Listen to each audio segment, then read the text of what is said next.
Táto aféra obletela celý svet. Čo sa z toho môžeme my poučiť? Ak človek spadne do pokušenia, má to extrémne deštruktívne dopady na jeho život a na jeho celú rodinu.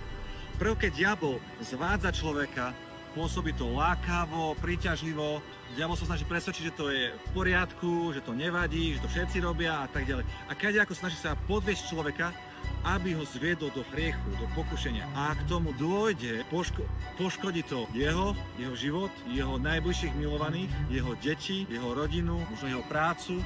A ak je kresťan a slúži Bohu, tak určite to veľmi negatívnym spôsobom poškodí jeho službu a deštruktívne. A spôsobí to extrémne veľa bolesti. Teda čo sa môže z tohto naučiť? Nenechaj sa stiahnuť do pokušenia. Daň za to, cena za hriech bude extrémne veľká. A týmto krátkym videom vás len chcem povzbudiť, aby sme sa z toho poučili a neodsudzovali týchto ľudí, že aký môže byť deštruktívny hriech a že nemáme veriť klamstvám, že to je v poriadku. Ak toto video je náhodou pre teba a ty prechádzaš podobným pokušením, povzbudzujem ťa, nenechaj sa podviesť nepriateľom.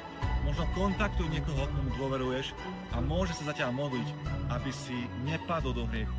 Aby diabol nezničil teba, tvoju rodinu, tvoju službu, tvoj život. No bolesť, hanba, ktorú to prinesie, bude extrémne vysoká. Aj keby to nikto nevidel.